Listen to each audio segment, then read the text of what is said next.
There are so many stupid mistakes that we made in the construction of this house, and so many random decisions that were made that were so bad. And obviously we need to do this painting as well. This whole area from this wall to this wall is going to be closed with 3 more concrete posts there.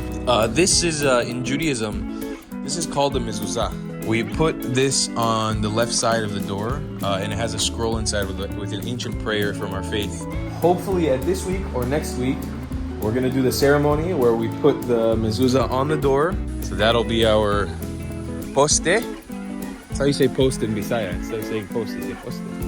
You know, I keep saying every day we're really close to finishing. We're pretty much done. We foresee this being the absolute last week, maybe one more week of minor construction. I got these awesome cushions, which I'm really nice happy. Rainy Tuesday here in the tiny house. We got 2 boys fighting. This is my caretaker's dog. His name is Lucky, and he's very cute.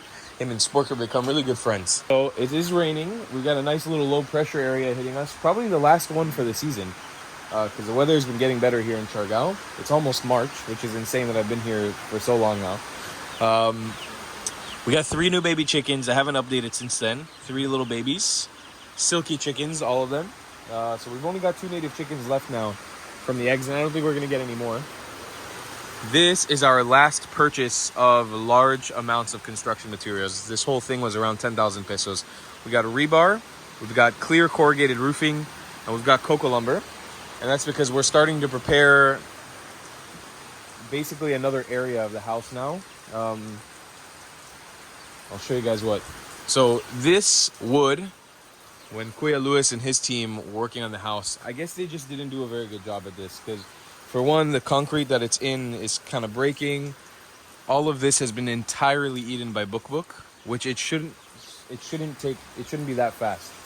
But almost all of it has been eaten by Bukbuk, which is these tiny little flies. I think I've shown you guys this already. So we're going to basically be creating concrete posts like the same ones we have on the fence. And we're going to be replacing 1, 2, 3 posts of wood with concrete. Kuya Jeff created a bed yesterday for the herbs, all the herbs and spices we want to grow. So we're going to move that hopefully under there. And then under here, this whole area from this wall to this wall is going to be closed with 3 more concrete posts there and clear corrugated roof sheeting.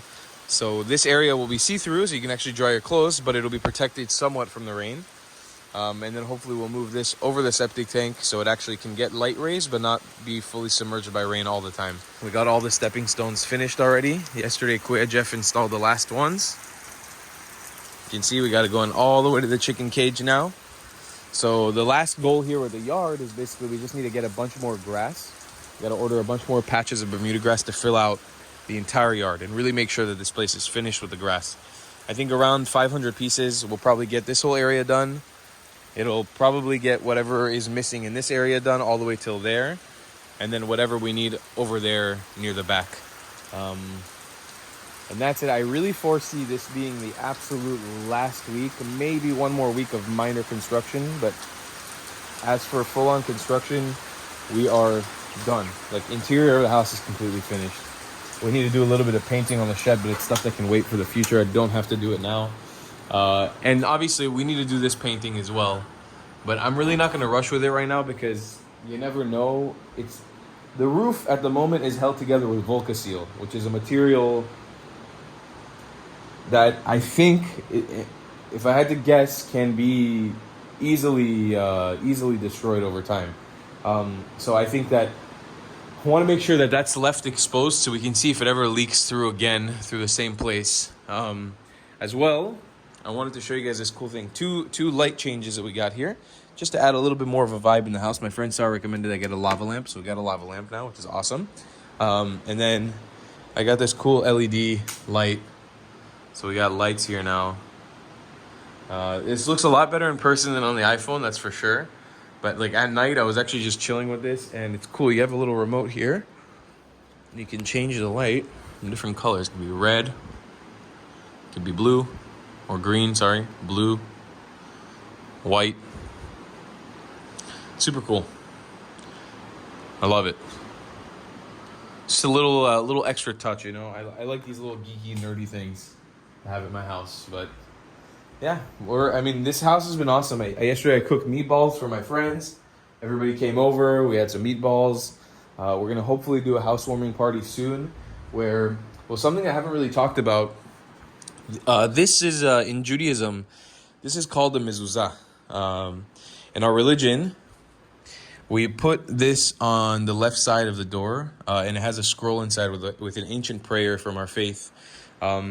It's partly to commemorate that this is a Jewish house, and also to commemorate the story of the Exodus of Egypt, when all the Jews, all the Israelites had to put blood of lambs outside of their door so God would protect them from the 10 plagues. It's part of our remembrance of being Jewish. And in this island, to all my knowledge, there is not one house that has a mezuzah. And actually, I think across the Philippines, it's not very common that many houses, even for the Jews that live here, because you can't buy these items really in the Philippines. You have to get them from one person in Manila who sells them, which is the rabbi of the Jewish congregation there. So, which a rabbi is like our priest.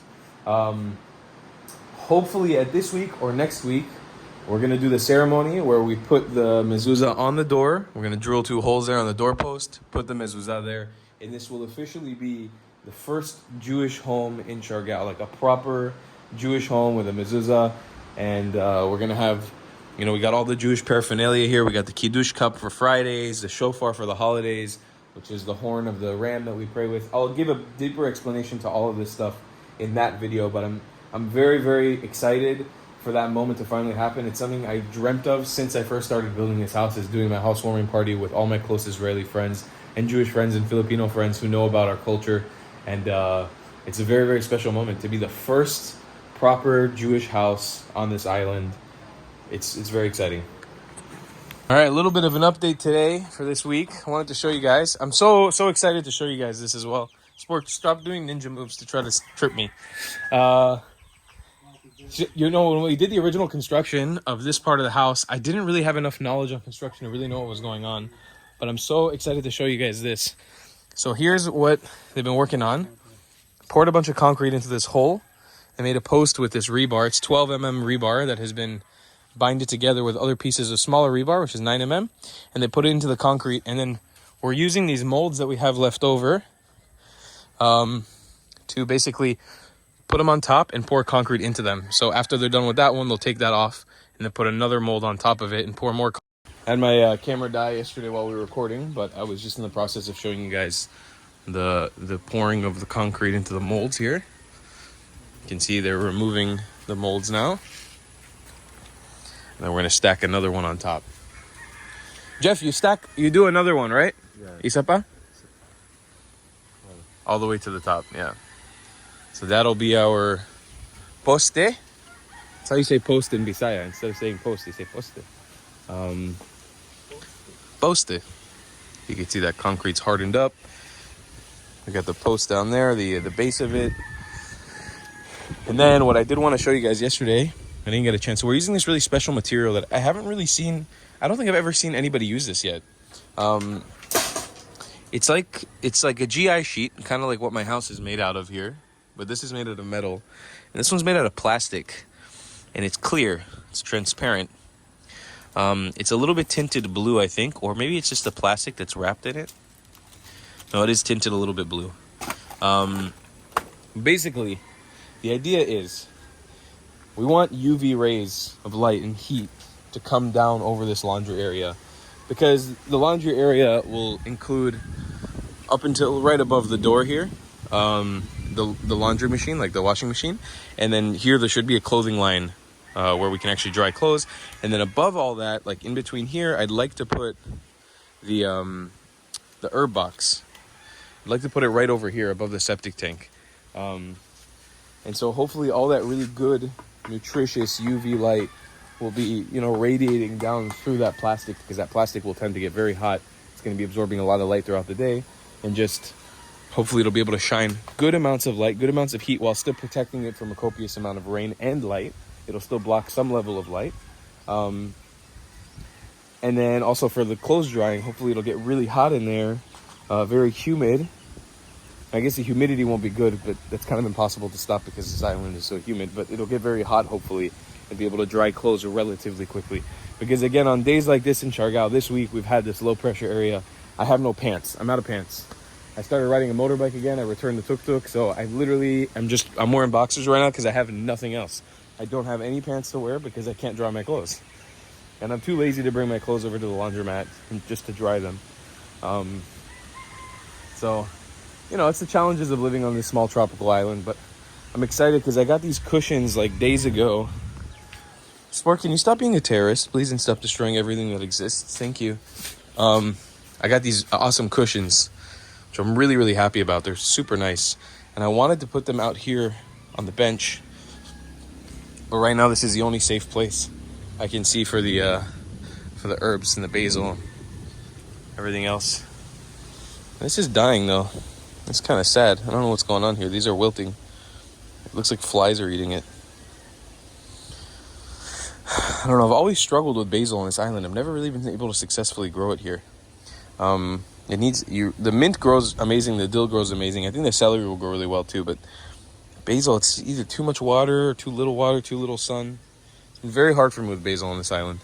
Hopefully, once I get that herb box built, properly set up, it'll be a lot easier to take care of it. But yeah, that's the goal.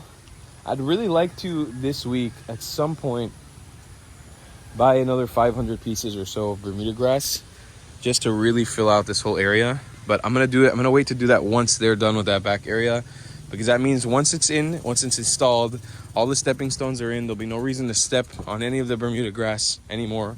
We've got enough stepping stones to walk throughout the entire property pretty much. And all of this can just be really nicely set up with Bermuda grass everywhere. That would be the idea. I'd really like to just see this all be green already. I don't think I've ever got a chance to really properly put Bermuda grass here. But yeah, once this is all done and set up, we'll just have Bermuda grass throughout all of this. Just fill it out properly. Hopefully it'll look really, really nice. And I'd really like to put Bermuda grass here in the entrance of the house too. Like up until the yard. I'm just hoping that when you put the Bermuda grass in here, it holds the water and all the mud away. That's like kind of the goal. I like to, while this isn't my property, like nobody else is really using it right now, and it's not like they're going to expand the road. So just planting some grass here to make sure that it stops flooding and stops getting muddy would be really nice. But that's the update for the house today, guys. You know, I keep saying every day we're really close to finishing. We're pretty much done. It's just last things. I'm seeing here this beautiful flower sprouted. I don't know what this flower is, but it's really nice. My citronella, I don't know why, is dying. I really don't know why. It's been growing amazing for months. Just started dying a few months ago. I don't know why. My jackfruit tree has been growing very nicely, very steadily growing. But this amazing vine has wrapped fully around it. And I didn't do this. I had no part in this. This vine just wrapped all the way throughout. You can barely even tell it's a tree anymore. All the birds of paradise are doing good. All the banana trees are doing swimmingly. I don't know where the other jackfruit tree is. It's gone. There's one here. Should be one here in this area. It's been consumed. Ah, there we go. There she is. She's also branching off a little bit. It's nice. She's growing. Not as fast, but she is growing. Yeah, these birds of paradise are blooming. Lots of red flowers coming out, which is super cool. Chickens here, I'm having a real issue with them. This is something I didn't want to consult with because I'll upload this late and I'll probably have to come to a decision. But obviously leave your suggestions if you guys have any in the comments. Oh, this is amazing. The first time I'm actually seeing this. So silky chickens, the breed of chicken that I have, they're super broody, which means that they really like to sit on eggs. So before I got these, because I wanted to expand my chicken collection and I wanted to grow more chickens and have more chickens live here, every time these chickens hatched an egg, I would take them to a guy who would incubate them. And so now that's why I have 6 little babies over there that are freshly hatched, and I'm raising them in a box away from these chickens. Because these chickens don't identify them as part of their flock, they just try to murder them every time, including the little 2 babies I got in Cagayan de Oro before. But silky chickens are super broody, which means they really like to sit and hatch eggs. And this is the first time where I allowed her, I'm going to stay away from her so she doesn't get off the eggs because I want to see this, but it's the first time I've actually allowed her to sit on her own eggs. Every time they've hatched eggs before, I've taken the eggs away and I've brought them to the incubator guy. But since they're super good at laying on eggs, I decided the 6 eggs I had in the refrigerator before, because I'm planning to leave the country relatively soon, I'm gonna probably remove the cock and put him in the back over there in a box for a little while because I want to find a better setup for these roosters, so that they don't keep breeding fertilized eggs. And we'll just, all the eggs that'll be fertilized, or all the eggs that will come out of here that will be unfertilized, I can just eat them, you know, or whoever will stay here can just eat them and enjoy the eggs because they're really, really yummy eggs. But for now, all the fertilized eggs I took from the fridge, I put them back in the cage. It kind of looked like they weren't sitting on them for a little while, but it seems to me that she's sitting on at least 2 over there, because it was like 7 that I put back in, and I'm sure she hatched a new one or laid a new one a couple days ago. So it's good to know that she's there.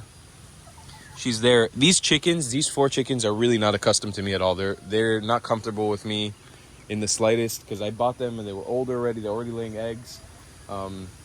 They're very, very gentle chickens. They're super, super cool, really friendly, but like they're not accustomed to me. So I can't just walk in here and they don't come running to me like the babies probably will. These 2 babies are a little bit more accustomed to me, but I didn't have them from like birth. I had them from like 3 days old or 4 days old, and so they also had a little bit of a nervousness in them. The ones that I'm raising now, the babies, and I'll show you guys those, which are the ones that I've bred myself. I just didn't hatch them because I didn't have a successful way I thought I would be able to hatch them. I love these stepping stones. It's so awesome. It's so nice to walk on too. Terrorist. It's a terrorist. It's a terrorist. So these guys, we've got 5 silky chickens in here and 2 native chickens, and they're super accustomed to me to the point where they'll run to my hand. I can pick them up super easily. They're relatively relaxed.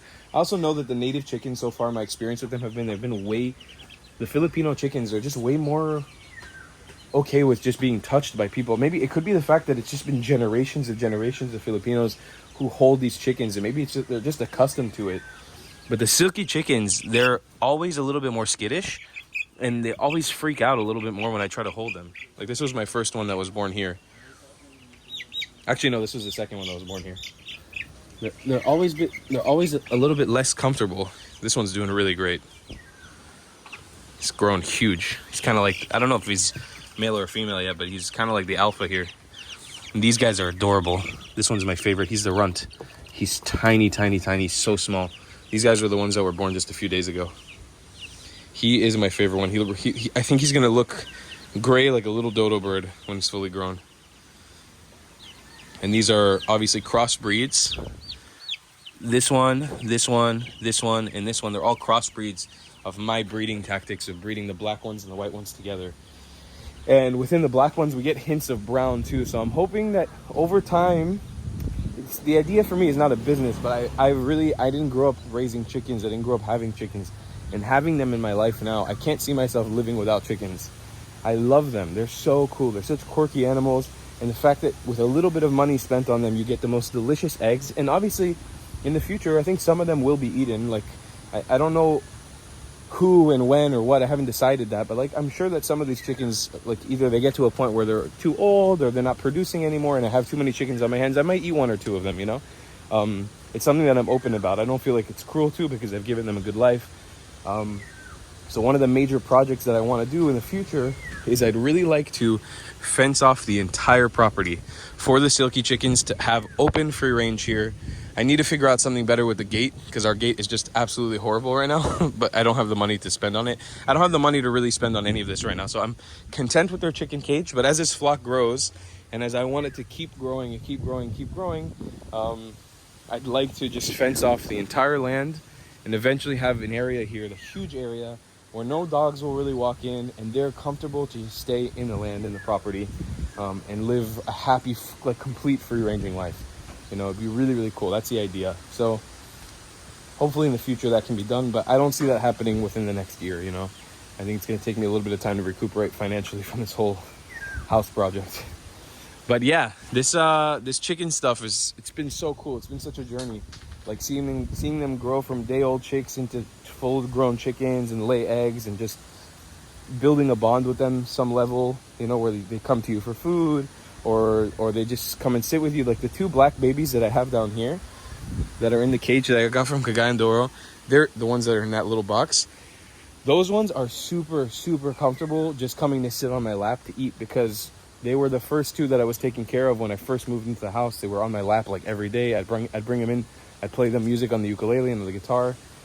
It was super cool. So I'm very excited to see how this continues to progress. And obviously, hopefully all these chickens make it to adulthood. I'm taking really good care of them. Hopefully none of them are roosters. Hopefully they're all hens. Which means we can continue the breeding line, but I'm sure some of them will probably be roosters, and then I'll have to figure out a solution for them. But yeah, it's exciting stuff. It's really exciting stuff. I'm also thinking, like, maybe the chicken experts who are watching will know a better solution, but I'm thinking it could be cool to have roosters on rotation, and as long as every time they hatch some eggs, at least 2 of them are hens, that means I'll have a future population for the chickens, because I know that chickens eventually they just stop laying eggs altogether. But it'd be really cool to have this ongoing population of, I have a black rooster, I can take him out, put him in a box for a few months, and have the white rooster breed with the gray chicken, and just keep on getting new colors and new breeds of silky chickens. And it would be really cool. The first plan is to really give some of these chickens out as gifts within the next year to my neighbors and to friends who want some chickens of their own, because I've seen how much of a joy they've brought into my life. So it'd be cool to try to give it to people around this area. But also, it'd be cool to try to sell a few of them here and there, because again, to my knowledge, I'm the only person in Surigao del Norte, in this whole province, that has these chickens. I don't know anybody else who has silky chickens in this province. Correct me if I'm wrong, but I've been on a lot of chicken Facebook pages in the Philippines, and I don't know anybody else. So, and they're not like a rare breed of chicken, but they are on the rarer, more expensive side. So it'd be cool to try to give this access to people in Siargao and in this province to have chickens like this of their own. It'd be really cool. I mean, ideally, I'd love to have a farm someday on Siargao, but getting the land for that, I don't see myself being able to do that or afford that anytime soon. But I'd love to have a carabao, I'd love to have a goat, I'd love to have more chickens, turkey. It'd be really cool. Ducks for sure. I'd love to do that, but I think it's an operation that would just, right now it doesn't make sense. It would cost way too much money. Maybe in the future. It's Friday, folks. Yesterday, me and Ate created buttermilk biscuits from scratch, and they came out phenomenal. I've eaten like 15 of these in the last 24 hours. They're so good. I put them on my Instagram story, so you should check it out there. But we're working on a bunch of things today. So for one, the posts have been extended as of yesterday. So it's a little bit taller now, and it's actually exactly where the roof will be. And you can see sort of that's the angle that it's going to hit down on. That's a support for the plastic roofing that's going to be here now. As well, we've got some updates with the chickens. I gave away Salchichita and I gave away Escapita, my two granddaughters that I bonded with so much when I first came back to Siargao. So right now we're down to just the old male silky chicken, Donna, who I'm not sure the status of at the moment. Her future is uncertain within this compound. And then the babies, they all moved over here. Well, the 4 of them. The other small ones I'm still taking care of in the house.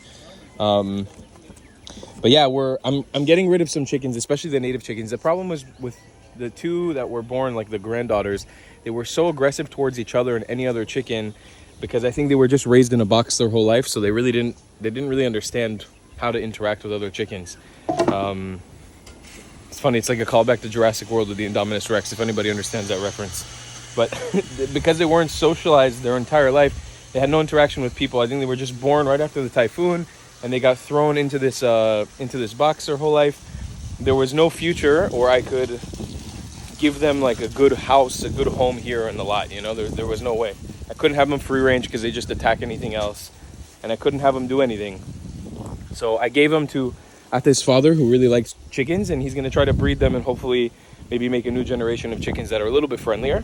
So we're gearing up with this box. You can see there's new eggs being hatched every day. I think there was 3 eggs that were hatched yesterday. Oh, she looks a little weird. Why is she lying on the floor like that? Unless there's an egg under there. Okay, she's just chilling. That's good. That's fine. Just got scared there for a second. No, one of my beautiful black chickens. So the idea is the 2 native chickens that I have left, they're growing up around the silkies. I'm interacting with them every single day. making sure they feel comfortable and they're happy. They're super, super nice when I come out of the house every morning. They come and fly right next to me. And then we have these little 3 nuggets who are too small in my opinion to go in the cage outside. So I'm keeping them in here for now so I can really keep them protected and safe every day. So that's the update with the chickens. We're down 2 chickens, but we're up like 7 since I got back to Siargao.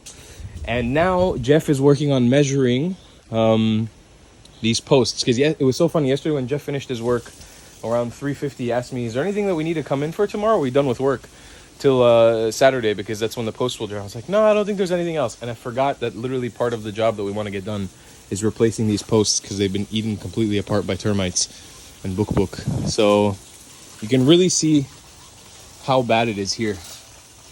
All that's all like wood that's been pooped out by these bugs and all these little holes.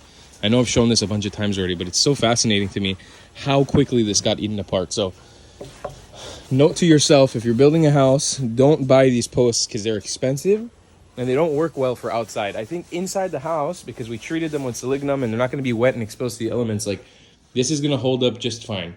Probably for a few years, it'll be A-okay.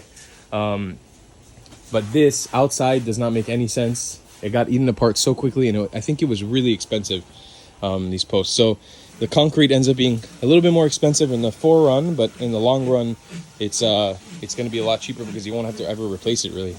So now, basically, they're measuring out, putting some support beams here to hold this up while we remove these. And then we're going to start the big job of literally knocking these out of place, removing them, and replacing them with the concrete posts.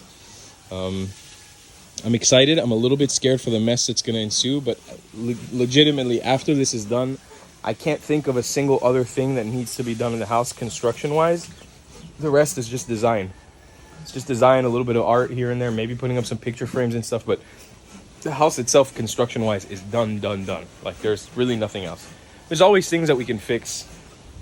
One of the major issues here, there was like a pool of water that would fill up every time it rained really hard. But once we put up the Tigbao blinds, unless it rains like crazy, water doesn't really come in here anymore. It's very rare, maybe just around the edges. So it's something we could fix in the future, but it's too big of a job for me to deal with right now. So you can see what Jeff is doing here, measuring it out and putting these supports in.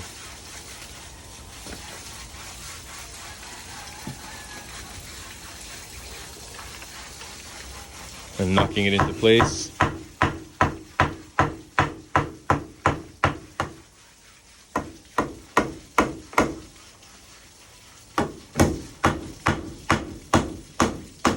Because this piece here that's holding up pretty much this entire roof is one giant piece of cocoa lumber. It's really, really massive. And we definitely want it to stay strong as we're replacing it with these concrete beams. And I'm really, really, really hoping that nothing bad happens and the whole thing doesn't fall apart. But I think it'll be fine. How far you need to break? How big? There. Wow, that's big. And from... Wow, yes. That's huge. And here also? No. Ah, okay. Only there. Not... Wow, how will you break it? Hammer? No, it's okay to... it's okay... Ano lang? Doon, lansang doon sa simento ba doon? No problem, sir. You just break? Yes. Okay. Concrete nails only. You concrete nail, you break. Jeff's English is good. It's not bad, but he sometimes has a hard time communicating with me. So I love in the middle of the sentence, I have to sort of imagine what exactly is happening. But I love it. We've been working together for a month and we communicate very well in this way. So yeah, just like you understood, he's gonna have to break all of that. It's freaking huge. But you live and you learn. I feel like if I had to build this house from the beginning now, if I were just starting tomorrow, I would know how to build this house 50% cheaper than how much it cost me to build it now. There are so many stupid mistakes that we made in the construction of this house and so many random decisions that were made that were so bad in the long run that just ended up screwing me over financially with this stuff. So one of these posts, that's like one of the biggest things I would change. It's like concrete post would be the way to go.